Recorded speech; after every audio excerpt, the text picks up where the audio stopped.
Tonight's game is brought to you by Budweiser. For all you do, this Bud's for you. By Mobile Detergent Gasoline.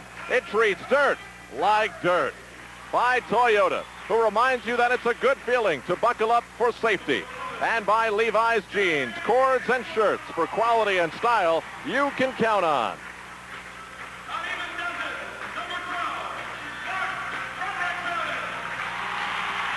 Well, good evening, everybody, and welcome to the Kemper Arena, which is now rocking to the sounds of Midnight Express, of blasting explosives, and loud music. I'm Al Troutwig, along with Kyle Rowe Jr., and a very special matchup if you're from Missouri and if you're a major indoor soccer league American player fan, because we have two teams tonight that are basically composed of American players. First of all, Kyle, St. Louis, which last week against Wichita was superb. Well, they are. This year they've added a couple of new dimensions. One is they're trying to get away from the habit of losing balls in the attacking zone without putting a lot of pressure on. It's allowing also their defenders to be able to attack. Players like Steve Petcher, who was the MISL Player of the Week last week, Tony Bellinger, who scored a goal against Wichita in that game that we did for you, are now having enough confidence to be able to move up front and to do some damage in addition to defending. Now, St. Louis is famous for speed. They're famous for excitement. They're famous for a quick counterattack. And the man who set the stage for St. Louis to be famous for such styles of play is Pat McBride. Now, Pat is now the coach of Kansas City, and it's no surprise, really, where he went to stock his new team with players. Not at all. In fact, to this day, 9 of the 20 players on this Kansas City Comets roster grew up in St. Louis. That compares with 13 of 20 that play for the St. Louis Steamers. So it's almost a clone situation. You ought to put on your track shoes, because tonight we're going to have a race between these two teams. They both play end-to-end, and they've got a couple of great players, 3 of which came from St. Louis last year. We've got Greg Mikowski, Greg Villa, and Bobby Bozada, 2 of which are defenders, 2 of which came over as free agents, Bozada coming over on a trade. Quick look at the Western standings in the Major Indoor Soccer League to give you a closer look at where these teams stand. First of all, Phoenix is on top with a record of 4-1, St. Louis, KC, Wichita, and so forth.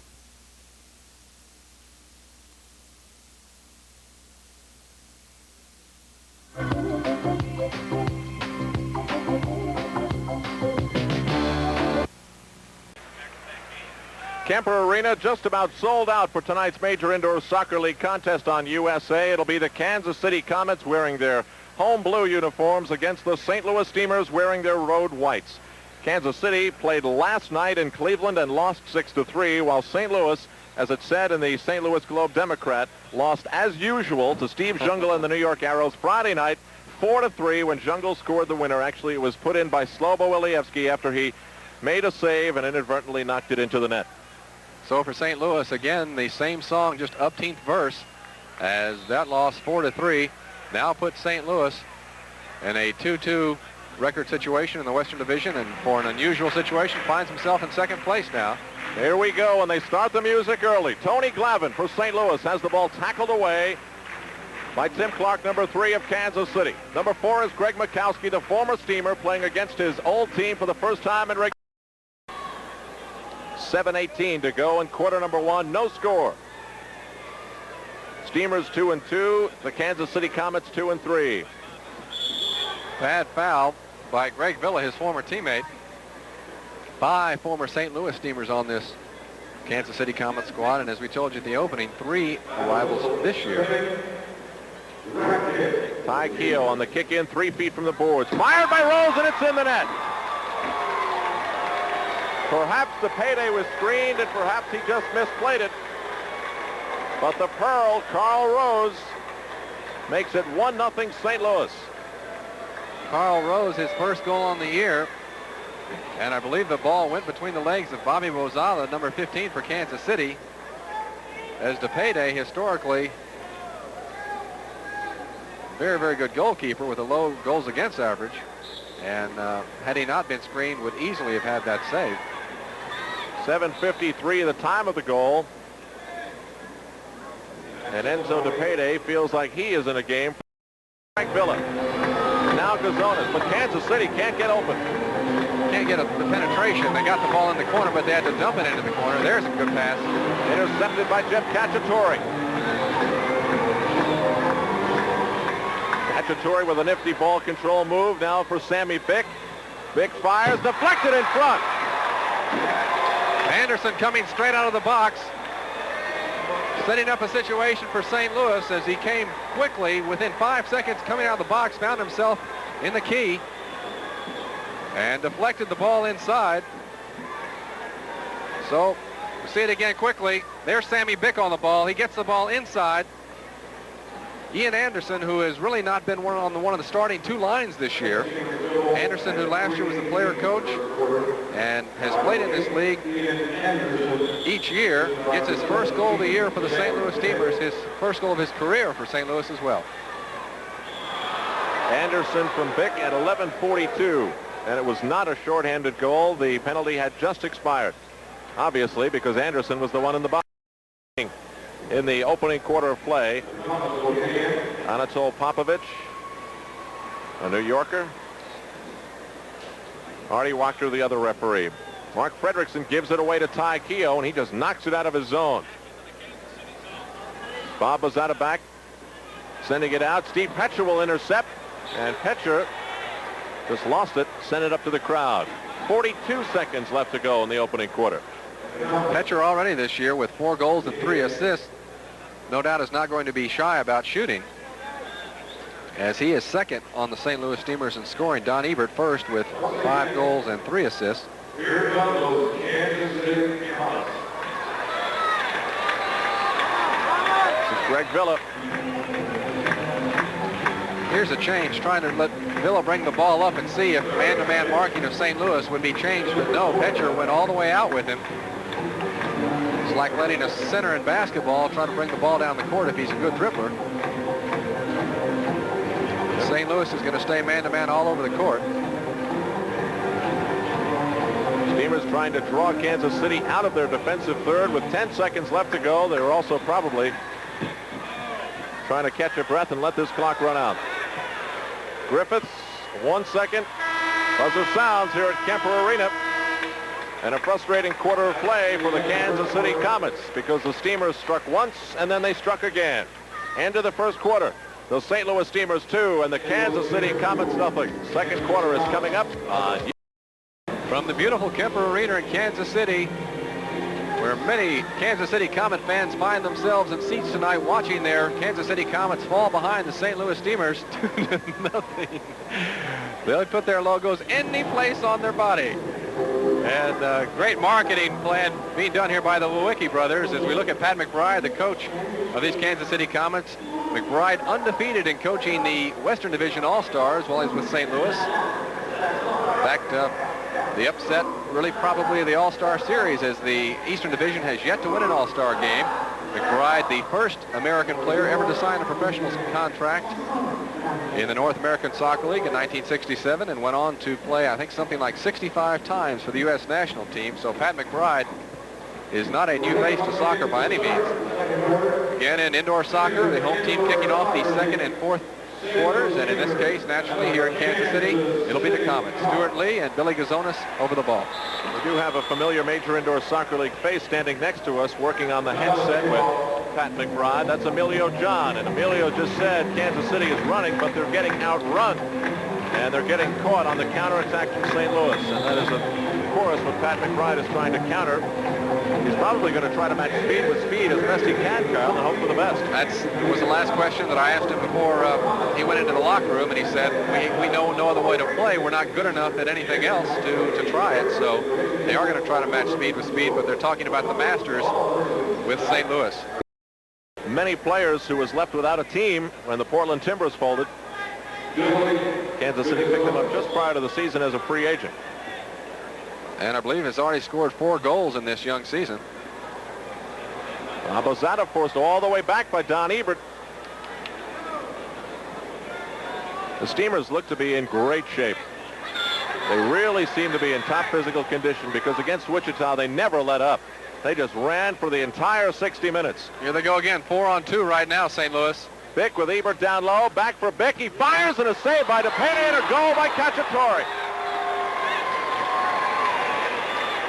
Keep in mind, Jeff Cacciatore is not your tallest of players. At 5'4", he headed that one over DePayne just as he was falling down, I think. Watch how well the ball is played back. First touch, there's the shot, a curving shot by Sammy Bick. And Jeff Cacciatore scoring a goal very similar to what you saw here on USA last week in Wichita, with his effective shin shot. This time getting his 4th goal of the season, and the St. Louis Steamers up up 3-0. Sammy Beck his second assist on the game at 1:10 of quarter number 2. And the Comets trail 3-0. And they recover the ball for Clive Griffiths. The Welshman goes back for Enzo DePede. Enzo was so long the property of the Arrows. He was sent to Chicago, sent to Kansas City last year, and finally the Arrows sold him to a team that can now be called his own, and Kansas City indeed is that. See the full court pressure now by St. Louis being applied as they came out of that stoppage in play. Kansas City for a moment unable to get the ball out, and here's Slobo. Slobo couldn't clear. Ball is loose. And cleared off the line by Tony Bellinger. Charlie Carey was right there, but Bellinger knocked it away. And quickly the Steamers counterattack. Cacciatore from Ebert. Goal, St. Louis. Boy, does that hurt.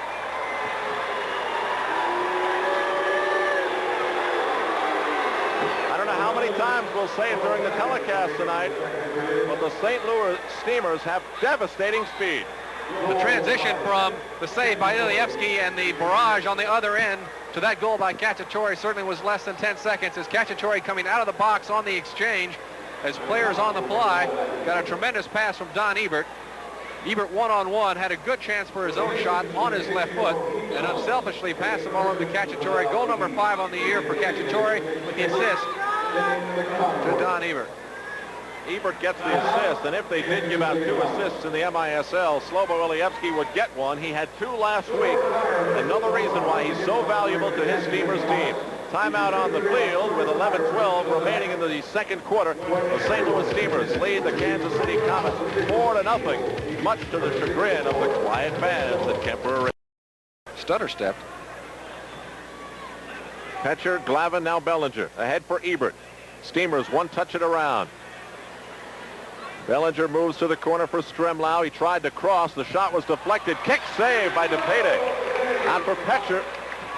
Again for Ebert in the corner. That's his office. Down for Stremlau. Back for Ebert. Saved by DePede. Point blank range. Kansas City on the counterattack. Gary Amlong, number 11. Banks one off the board. Goal!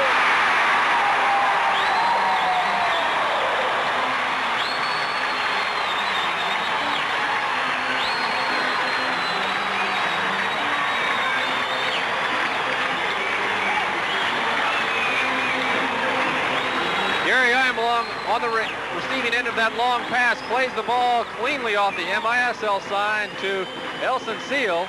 And for Elson Seal, the former star of Philadelphia Textile, there we see it again, perfectly inside. Seal puts the ball between Ilievsky's legs to add a little bit of insult to that. And for Seal, his 4th goal on the year.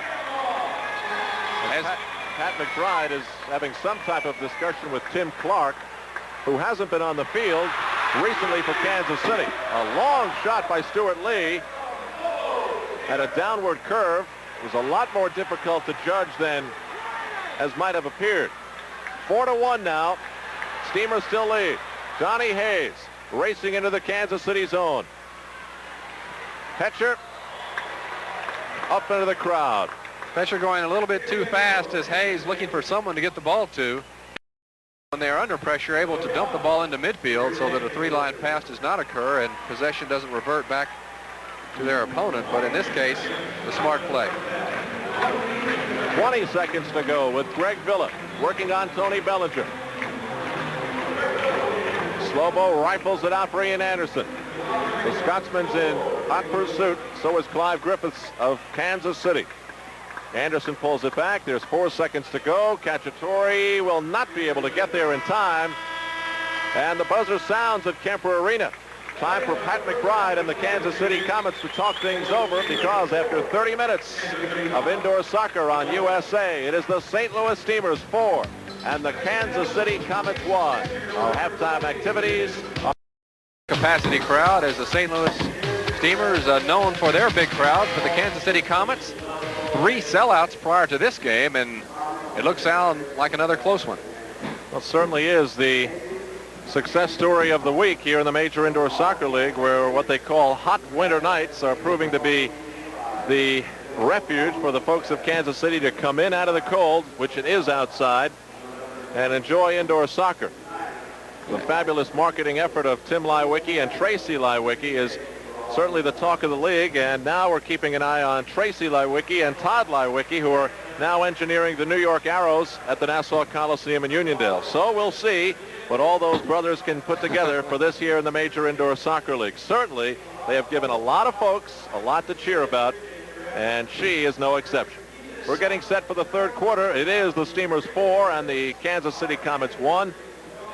Al Troutwig along with Kyle Rote Jr. And a lot of congratulations also as we watch Ty Keogh go through his incredible stretching routine. He'll take 45 minutes before a game trying to get himself ready, and many times will not even come out with his team to work out in the warm-up because he wants to stay in the locker room. As we take a look at some of the dour faces on the Kansas City Comet bench, but St. Louis this year, as we're talking about attendances, ahead of last year's record-setting pace, averaging a little over 17,100 fans a game.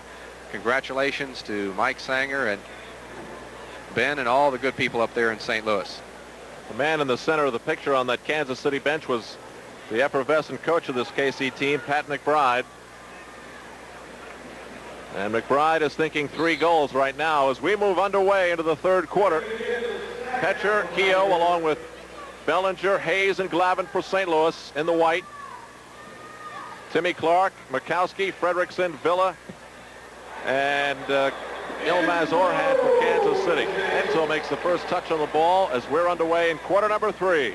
Enzo having to play the ball out to his defender in his own zone, and so many times as St. Louis makes a steal in midfield, so many times Slovolievsky for St. Louis rifling the ball into the other end.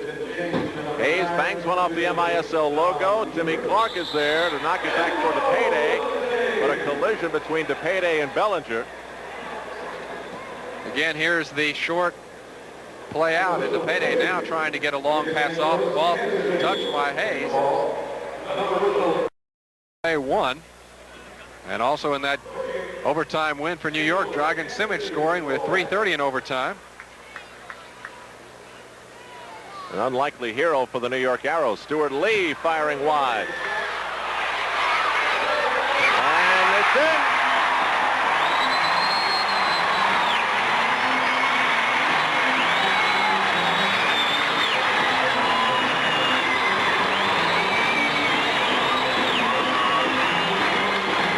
In front, heavy action as 2 players go down. The ball flipped across to the far side, and the header.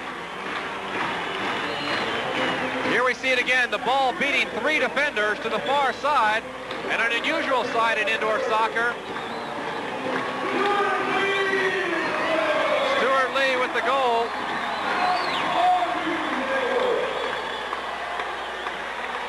And the people here at Kemper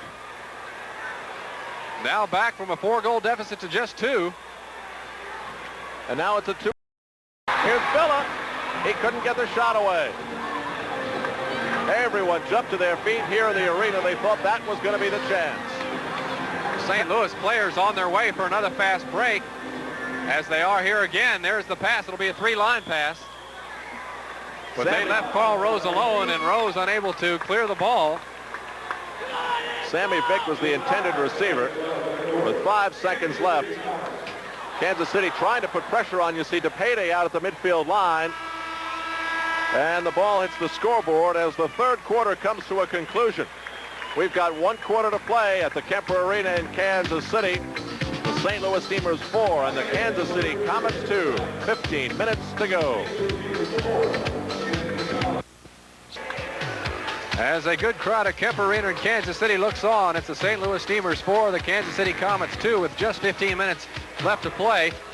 Around the rest of the league tonight, as we told you earlier, New York beating Wichita 8-7 in overtime. In the third quarter, it's Baltimore ahead of Memphis 2-0. And now Buffalo has extended its lead over Golden Bay 5-1 at the half. All 3 of those teams in the lead, including New York, with 1 loss in the Eastern Division, and all 3 trying to catch up right now momentarily. New York catching up to Baltimore in the Eastern Division. As we take a look at Al Trost, the coach of the St. Louis Steamers, rocking heel to heel, formerly known as Captain American and captain of the U.S. national team, scoring many goals from his midfield position. Lots of long legs, and I'm sure he has not been in just a few games like this, having to come from behind. And we don't have to tell you where he was born, do we? Fourth quarter upcoming. Steamers 4, Kansas City Comets 2. Kansas City certainly showed signs of breaking out of the slump that saw them drop to a 4-0 deficit. Tremendous amount of pressure, aided by a couple of St. Louis penalties in that third quarter. Kansas City goes with Tim Clark, Bob Bozada, Mark Fredrickson, Gary Amlong, and Elson Seal. A very young lineup for Kansas City. The Steamers counter with John Hayes, Tony Glavin, Larry Hulser, Steve Petcher, and Ty Cowell. Free kick, Kansas City. Hayes doing a good job of sneaking up on the backside, but perhaps made body contact before he got hold of the ball. Here's a break. Saved by Ilievsky. Shot, goal!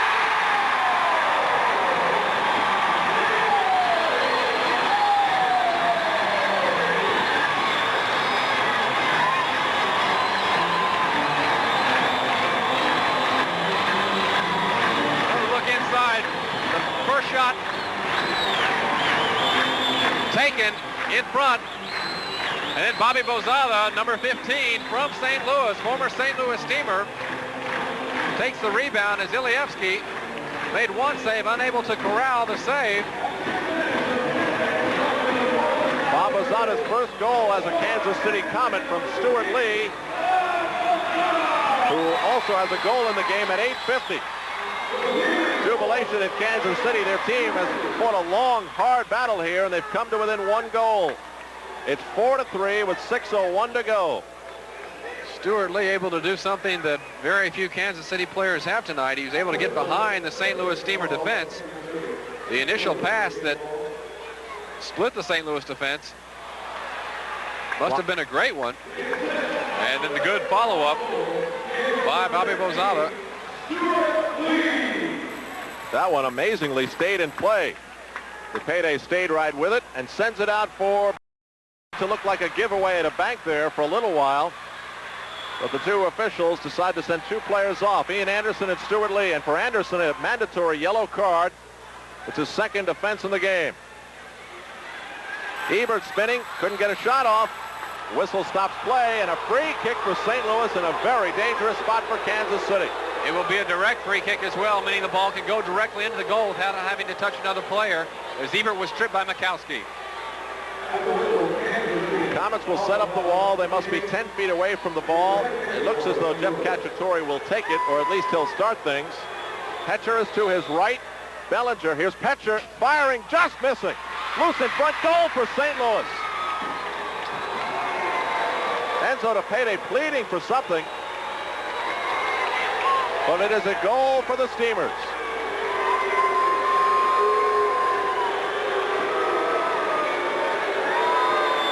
And I don't think the pleading will help. Both players will stay in the penalty box. Jeff Cacciatore here on the ball will play the ball to Petcher. Petcher will hit it off the glass. Cacciatore will follow it up. He'll take the shot off the chest, and Cacciatore a hat trick, his sixth goal in the year. Cacciatore now the leading goal scorer for the St. Louis Steamers with his sixth goal, his third tonight. Thus the hat trick for Jeff Cacciatore, and now a two-goal lead for the St. Louis Steamers, 5-3.